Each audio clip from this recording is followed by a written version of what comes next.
Hello， 各位观众朋友们好，我是浓眉大眼的 Kenny 在我身旁的这一台看似性能不咋地的电脑主机，其实是一台能在《怪物猎人荒野》的基准画质测试中，搭配 4K 分辨率和极高画质达到超过25000分的超流畅神机。那本期节目就要来和各位分享这台主机的配置，以及我是如何达成25000分的佳绩。如果你也正好想组装一台全新的电脑主机，用来运行最新力作《怪物猎人荒野》，那你一定不能错过本期节目。事不宜迟，马上开始今天的内容。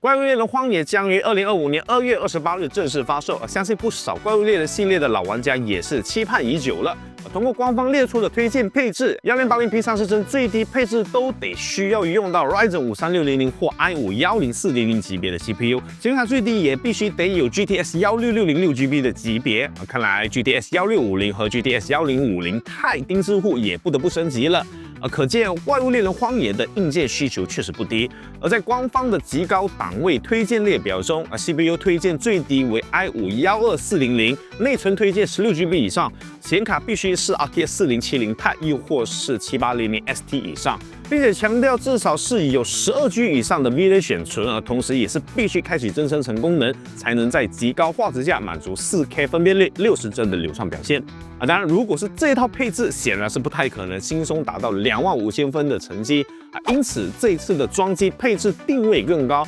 并且是在不开启增生成功能下完成流畅的表现。那接下来就来给各位分享这台主机的配置。CPU 的部分，我是选择了 AMD Ryzen 7 9700S 没采用9800 SSD， 主要还是太贵了。其次是在怪物猎人荒野这类 3A 单机游戏来说，9800 SSD 的优势是无法完全发挥出来的特别是在 4K 分辨率因此我觉得 9700S 会是更适合的选择。同时对比上一代的7700和7700S9700S 本身在默认状态下的性能下限以及稳定性是明显好上不少的不需要花费太多时间进行优化，只需常规开启 SBO 以及简单调整 BBO2 就能正常发挥出 98% 的性能了这也是我没有推荐7700又或是7700S 的原因。当然，如果真的觉得9700S 太贵，那我更推荐选择入门级别的7500F， 稍微进行一点点超频和调试，性能也能和7700、7700S 基本一致。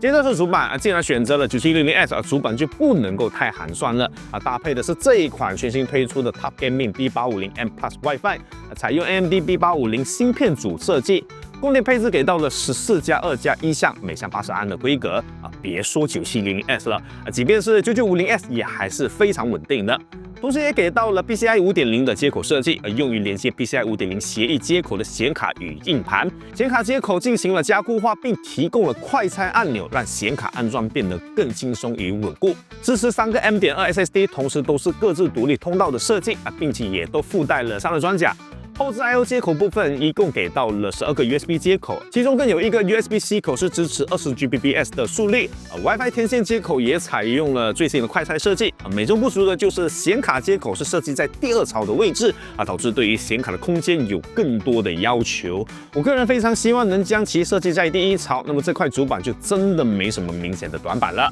再来就是显卡了，显卡选了刚推出不久的 GeForce RTX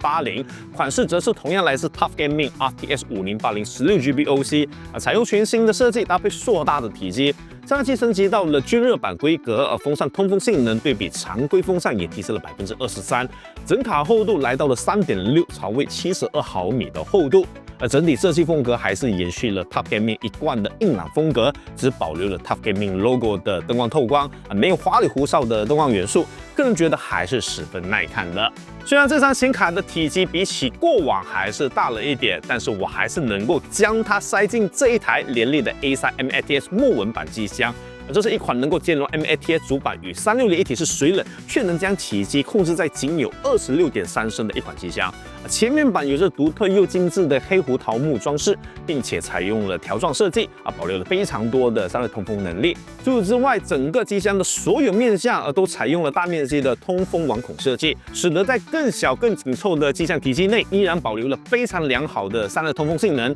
另外，机箱本身有着高度模块化的设计，因此兼容性也非常好。不仅能兼容360一体式水冷，还能支持最长415毫米显卡，而长度348毫米的 Top Gaming RTX 5080 16GB OC 自然是没问题的。但由于必须同时兼容360水冷以及 RTX 5080显卡，那么电源只能采用体积较小的 SFSL 电源了。最终是选择了这款 ROG Loki 1000瓦 Platinum 白金 SFSL 电源。ROG Loki 电源支持 ATX 3.0与 PCI 5.0标准，原生就配备了更好理线的压纹模组线，在一些体积更小、更紧凑的机箱内能有更好的理线体验，同时还能够和主板连接，实现风扇的 ARGB 灯光同步。此外，模组线接口也采用了高性能的铜制针脚，让模组线的连接变得更加稳固与耐高温。最后就是散热器，我选择了这款来自超频三的 DS360 水冷，整体的外形设计与 Top Gaming 主板和显卡非常契合，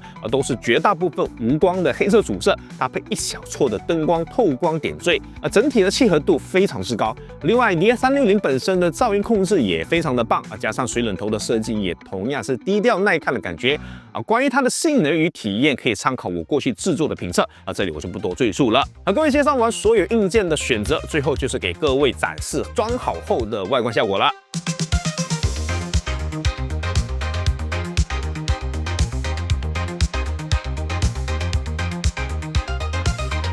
看完了整台主机的外观，你们是否也喜欢这种低调内敛的外形呢？不妨给这套主机的外观打个分吧。那么来看看这套主机的最终性能表现。性能测试仅开启 Xbox 以及自动 PVO 模式来进行，可以看到 Cinebench R23的跑分成绩，大核得分为2202分，多核得分则是19671分。接着来看看 3D Mark 的基准跑分表现，这张 Top Gaming RTX 5080 16GB OC 的性能是介于 RTX 4080 Super 与 RTX 4090之间，和 RTX 4090还是有着约11%左右的性能差异。虽然性能是赶不上 RTX 4090，但如果能以原价买到，确实还是比 RTX 4090便宜不少。要知道现在一张二手的 RTX 4090都已经飙升到这个价位了，对比 RTX 4080 Super 就更不用说了。不过切记，这是建立在能原价购买得到的基础上，如果不是原价嘛，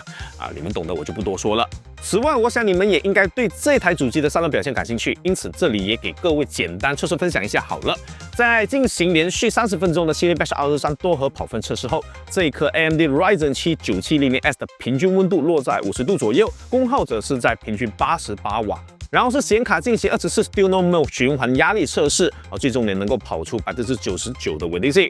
同时我也进行了 Full Mark 2压力测试20分钟，此时的显卡核心频率能跑到2500 MHz，最终的核心平均温度为66.8度，显存平均温度则是63.9度，整卡功耗落在平均360瓦。在连类的 A3 MATA 机箱内能有如此的表现，还算是挺不错的了。大致上了解了这台主机的整体表现，现在就来看看在几乎全默认状态下进行怪物猎人荒野的 Benchmark 跑分表现如何吧。分辨率采用3840x2160，画质采用极高画质，额外关闭 DLSS 超分辨率以及动态模糊功能，然后直接进行 Benchmark 测试。可以看到，在这一个设定下，画质表现确实非常不错，而且整体的流畅感也非常好。可以看到，最终成绩来到了23000分以上，平均帧来到了68帧左右。可以说，即便是全默认状态下，不开启 DLSS 超分辨率以及增生成功能，这台主机的性能完全能够应付 4K 分辨率下极高画质表现。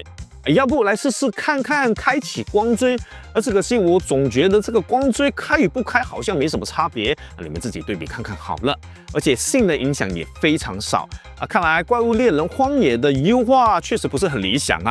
至少目前是没有必要开启光追功能了。那节目开头说到的25000分以上又是怎么一回事难道是开启了 DLSS 超分辨率吗？其实并不是，我是将这一套配置进行额外的超频当然会将超频的成绩也一并放进来和各位分享自然也是因为大多数人也能够做得到。首先 AMD Ryzen 7 9700S 就不用多说了，只是简单开启 BBO2 负压即可也不需要进行更细致的分核负压又或是电压曲线重塑因此我就不仔细和各位介绍我的负压设置了。这次的超频重点其实是在这一张 RTX 5080显卡上啊，只需10秒我就能够将这一张 RTX 5080的性能持平 RTX 4090D， 甚至还有机会能全面领先 RTX 4090D， 而且功耗还更低啊。设置也很简单，只需开启 MSI Afterburner， 然后将核心频率增加350 MHz， 显存频率增加1000 MHz， 功耗保持100%，接着只需要应用和保存设置即可，10秒内就能完成操作了，非常的简单。这套作业基本上是能够适用于90%的 RTX 5080，除了个别体质极差以及个别型号的 RTX 5080，是哪家我这里就不方便多说了。当然，我这一张 Top Gaming RTX 5080 16GB OC 的潜力更好一些，能够进一步将核心频率增加到400 MHz， 而在最终几项 3D Mark 基准测试里，所有基准跑分测试对比起默认状态的提升十分明显，并且均领先 RTX 4090D 一些。当然，完成了超频设之后，也不忘看看此时的散热与功耗表现首先还是进行24循环的 Stillman 压力测试最终获得了 98.5% 的稳定性表现。